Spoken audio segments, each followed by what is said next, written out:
My brothers and sisters, today's gospel is the summary of the two long chapters that we see in the Gospel of Matthew, chapter 5 and chapter 6.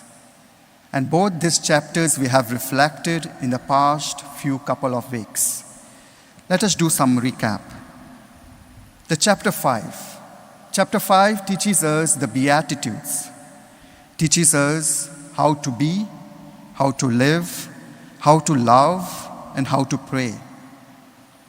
And chapter 6 is Jesus teaches us how to pray. He gives us the most beautiful prayer, the Our Father. It is a prayer that tells us how to have a correct relationship with God and how to have a correct relationship with one another. And today's gospel teaches us how to live, how to love, how to pray, and how to be. That is to do to others whatever you would have them do to you. The one common theme in all these three chapters, chapter 5, chapter 6, and chapter 7, is that it challenges us or encourages us to live effectively in relation to those around us. Do to others whatever you would have them do to you. It is also known as the golden rule. We have heard this golden rule many times, millions of times. But how often do I live out to this rule, to this command properly? Jesus wants us to follow all the three chapters.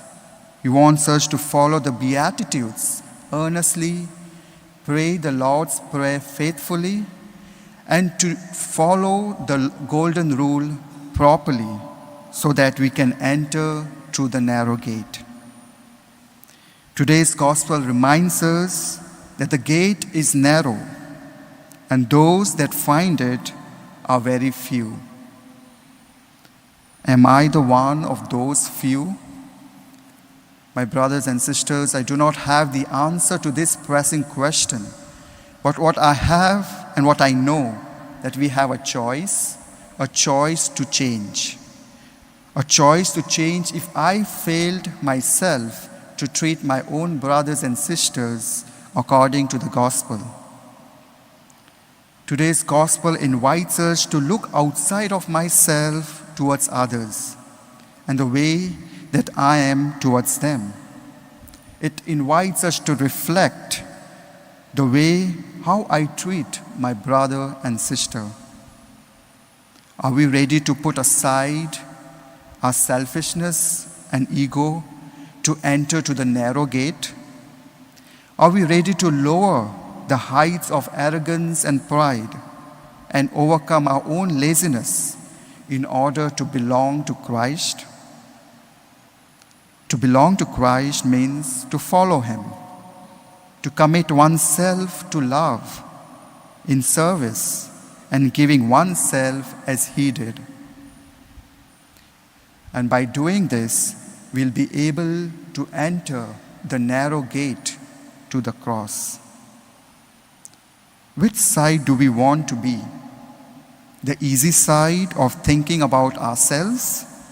Or we choose to enter the narrow gate of the gospel, that is love, service, and humility? Yes, which side are we on? My brothers and sisters, may Our Lady, who followed Jesus all the way to the cross, help us to unite ourselves to Christ so that we may be able to enter to the narrow gate of the eternal life. Amen.